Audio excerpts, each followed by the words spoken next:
Assalamualaikum murid-murid. Seperti yang cikgu janjikan, hari ini kita akan menyambung pelajaran matematik tahun 4 kita. Masih lagi kita berada di dalam tajuk unit 1 iaitu nombor dan operasi. Apa yang kita nak belajar pada hari ini mengenai membanding dan menyusun nombor. Kadang-kadang sebenarnya tajuk membanding dan menyusun nombor ni adalah satu tajuk yang agak mudah. Tapi kadang-kadang murid mereka keliru dan kadang-kadang murid tidak mendapat kaedah yang sebenar. Bagaimana untuk menentukan nombor yang paling besar dan nombor yang paling kecil, bagaimana nak menyusun dalam tertib menaik, dalam tertib menurun. Jadi hari ini cikgu nak mengajar beberapa kaedah yang boleh murid-murid gunakan. Selalunya dalam soalan, kamu akan diberi satu pernyataan. Contoh yang macam cikgu beri di sebelah tu. Terdapat 4 zon di Hulu Langat yang dilanda banjir. Bilangan mangsa banjir yang ditempatkan di pusat pemindahan sementara adalah seperti berikut. Zon Semenyih 1040 orang. Zon Ampang 4,320 orang. Zon Kajang adalah 19,340 orang. Manakala zon Bangi 19,500 orang. Nampak tak murid-murid? Jadi bagaimana kita nak menentukan beberapa data berdasarkan pernyataan ni? Kadang-kadang soalan akan meminta kamu mencari nilai yang paling besar. Kadang-kadang nilai yang paling kecil. Kadang-kadang perbandingan juga diminta. Jadi kaedah yang cikgu nak terangkan adalah kita susun dahulu nombor ini dalam bentuk jadual mengikut rumah masing-masing. Bila kita dah susun, kita dapati nilai bagi zon Semenyih adalah berada dalam kumpulan ribu. Bermakna dia tergolong dalam kumpulan nombor 4 digit. Tetapi berbanding dengan zon Ampang, Kajang dan Bangi, dia berada dalam kumpulan puluh ribu. Jadi nilainya lebih besar. Jadi dekat sini kita dah boleh nampak. Apa yang kita boleh nampak di sini? Nilai ataupun bilangan mangsa yang berada di zon Semenyih adalah yang paling sedikit. Manakala kita buat pula perbandingan untuk nilai yang paling besar bagi ketiga-tiga zon tu iaitu nilai 10,000, dan kita dapati zon Ampang angka mempunyai digit 2 lebih besar berbanding Kajang dan Bangi. Jadi kita dapat data di sini bahawa zon Ampang mempunyai bilangan mangsa yang paling banyak. Seterusnya, bila kita dah buat perbandingan, jadi kita dah boleh keluarkan zon Semenyih, kita dah boleh keluarkan zon Ampang daripada data kita. Kita hanya buat perbandingan untuk zon Kajang dan Bangi saja. Kita lihat pula di bahagian rumah ratus. Kerana rumah ratus angkanya berbeza, digitnya berbeza.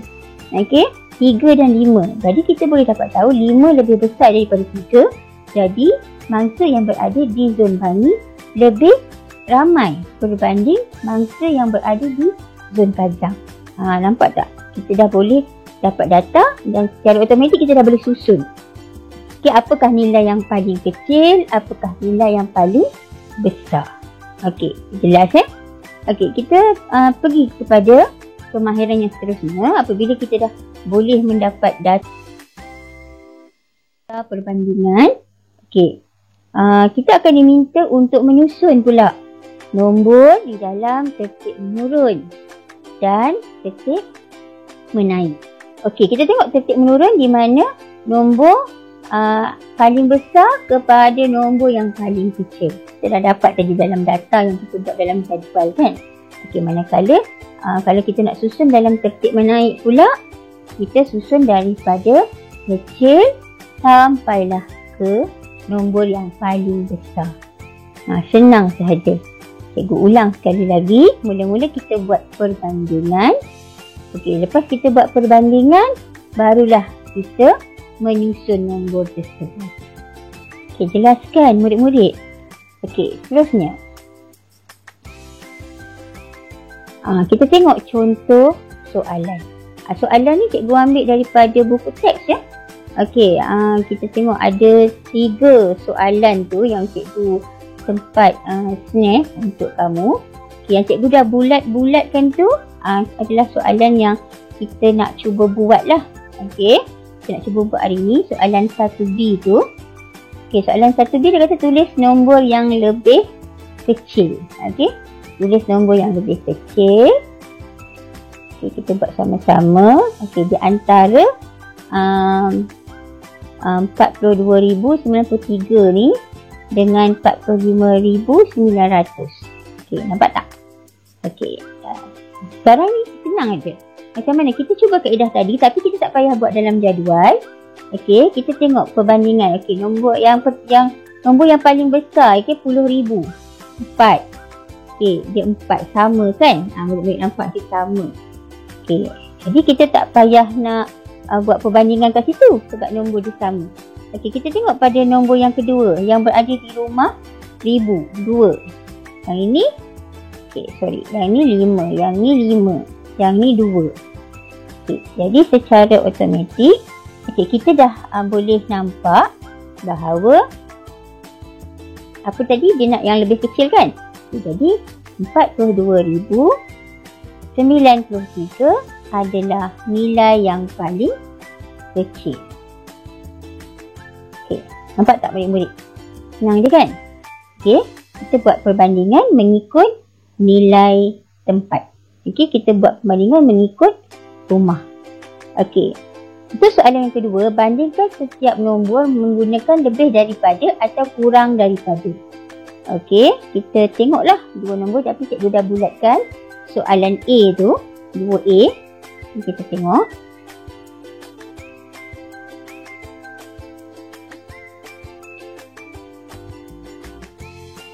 Sekejap lambat sikit dia keluar. Kita tengok soalan yang 2A tadi. Kata sama ada. Okey, 2 nombor yang diberi. 24,691 dengan 31,002. Okey, 31,002. Dia suruh kita buat perbandingan sama ada lebih daripada atau kurang daripada. Okey, so kita tengok. Kita dah boleh nampak dah kat sini. Yang ni nilai paling besar dekat depan ni digit dia 2. Okey, 20,000. Manakala nilai digit yang ni 30,000, 3. Okey, jadi kalau kita nak tulis macam mana cara kita nak tulis? 24,691 kurang. Okey, kurang daripada 31,002. Nampak tak? Okey, kalau dia lebih, dia akan lebih lah. Kalau kita nak buat yang kedua, 31,002. Okey, lebih cikgu buat ringkasan lebih daripada 24,691. Kita ada 2 jawapan. Okey, kurang daripada, lebih daripada. Okey, senang kan? Okey, kita tengok soalan seterusnya.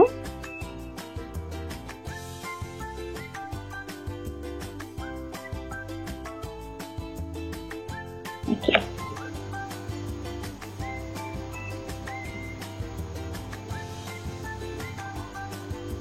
Okey. Soalan 3A. Okey, dia suruh kita susun. Okey, pertama tertib menaik. Macam kita dah belajar tadi, menaik kenalah daripada yang kecil kepada yang paling besar. Okey, kita dah nampak dah kat sini. Ni nilai digit dia ada 4 je. Yang kedua ni kita kena buat perbandingan. So, kecil, paling kecil 8,031. Kemudian yang seterusnya adalah 18,103. Dan yang paling besar sekali 18,310. Okey? Nampak tak? Ini kita dah buat perbandingan pada digit yang berada di rumah ratus. Okey. Yang ni kita tengok 3, yang ni 1. Jadi 3 lebih besar. Okey. Kalau menurun pula, lagi senang. Daripada yang terbesar kita ambil je yang paling besar, 18,310, kemudian 18,103 dan seterusnya 8,031. Dah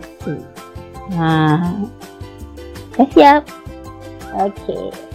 Cikgu harap murid-murid fahamlah dengan tajuk ni. Sebenarnya tajuk ni sangat mudah. Okey, dan murid-murid boleh buat dengan senang. Okey, kita terus kepada kemahiran yang seterusnya. Kemahiran yang seterusnya. Okey. Seterusnya kita nak melihat pula apa yang dikenali sebagai nombor genap dan nombor ganjil. Selalu dengar kan? Okey, selalunya pada orang cikgu nak bagi kumpulan contoh. Okey, kumpulan A yang mendapat nombor genap, kumpulan B yang mendapat nombor ganjil. Tapi kita tersendiri tak tahu apa dia nombor genap, apa dia nombor ganjil. Jadi kita kena fahamkan betul-betul. Sebab kadang-kadang soalan yang mudah dia boleh menjadi soalan kebat. Ya, kiranya kita tak tahu nak aplikasikan soalan tersebut. Mari kita tengok. Okey. Apa dia nombor ganjil? Okey, nombor ganjil adalah nombor yang berakhir dengan 1. Okey. 3, 5, 7 dan 9. Okey, jadi apa-apa saja nombor, tak kira lah berpuluh-puluh ribu ke, beratus-ratus ribu ke. Okey, asalkan dia berakhir dengan 1, 3, 5, 7 dan 9, dia adalah nombor ganjil. Senang je. Cikgu bagi contoh. Contoh 173, nombor ganjil sebab dia berakhir dengan 3. Okey. 401. Okey, nombor ganjil sebab berakhir dengan 1. Dan 39. Ya. 9 adalah nombor ganjil. Dia berakhir dengan 9. Jadi senang kan kita nak ingat. Okey, seterusnya. Apa kaedah yang kedua? Kaedah yang kedua kita nak menentukan nombor ganjil ni. Apa saja nombor ganjil. Okey, kalau kita bahagi dengan 2, dia akan berbaki. Dia ada baki nombor tu. Jadi dia adalah nombor ganjil. Nanti kita akan tunjuk kejap lagi. Okey, seterusnya. Apa dia nombor genap? Nombor genap pula dia berakhir dengan sifar. 2, 4, 6 dan 7, 8. Okey, apa saja nombor? Okey, macam contoh 26 berakhir dengan 6, dia adalah nombor genap. Okey, seterusnya 104 berakhir dengan 4, maka dia adalah nombor genap. Dan 260 berakhir dengan sifar. Jadi 260 adalah nombor genap. Okey. Kaedah lain sama juga macam tadi. Okey, bagaimana nak menentukan ia adalah nombor genap? Nombor genap apabila dibahagi dengan 2, dia tidak berbaki. Nampak tak perbezaannya tadi? Okey, tengok contoh. Ni contoh. Okey, cikgu ada 2 soalan bahagi yang dibahagi dengan 2. Jadi kita tengok dulu 25 tu adalah nombor ganjil kan? Okey, 25 sebab 5 adalah ganjil. Dia berakhir dengan nombor 5. Okey, kita tengok hasil bahagi dia. Hasil bahagi dia berbaki. Jadi 25 adalah nombor ganjil. Nampak kan? Okey, kemudian untuk yang bahagi yang kedua, 36 bahagi 2. Okey, kita nampak 36 adalah nombor genap. Okey. Sebab 6 berakhir dengan 6, 6 adalah nombor genap. Dan hasilnya dia tidak berbaki. Jadi ia jelas membuktikan bahawa nombor genap bila dibahagi dengan 2 dia tidak berbaki. Manakala nombor ganjil apabila dia dibahagi dengan 2 dia mempunyai baki. Itu je cara untuk murid-murid mengenal pasti kedua-dua nombor tersebut. Okey. Sebelum cikgu mengakhiri, ini juga adalah seratan daripada soalan yang cikgu ambil daripada buku teks. Dia akan keluar pelbagai bentuk soalan ya. Contohnya kadang-kadang macam soalan nombor 1 ni. Dia kata senaraikan nombor ganjil antara 520 hingga 531. Kalau murid-murid tak jelas, murid-murid boleh je senaraikan, boleh je tulis 520 tu sampailah 531. Tapi kalau murid-murid dah memang sedia mahir, murid-murid dah memang dah faham dah, nombor ganjil tu mesti berakhir dengan 1, 3, 5, 7 dan 9. Murid-murid boleh terus tulis. Kita cuba kita tulis sama-sama. 52. Kemudian di 521 kan? 523, 525, 527, 529 dan akhir sekali 531. Ni semualah ni senarai nombor ganjil yang terdapat dalam di antara dua nombor ni. Senang je. Yang selebihnya murid-murid boleh buat dalam buku murid-murid. So cikgu harap pembelajaran kita pada hari ini menjadi lebih mudah dengan apa yang cikgu terangkan pada murid-murid. Semoga dia akan memberi manfaat kepada murid-murid semua. Jangan kata matematik ini susah. Jadi kita kena rajin buat latihan dan rajin memahami konsep sesuatu kemahiran tersebut. Jadi kita akan berjumpa lagi pada sesi pembelajaran yang akan datang. Cikgu ucapkan selamat pagi saya dan terima kasih. Assalamualaikum. Jangan lupa like, share, subscribe di channel YouTube Cikgu Nur Kasih.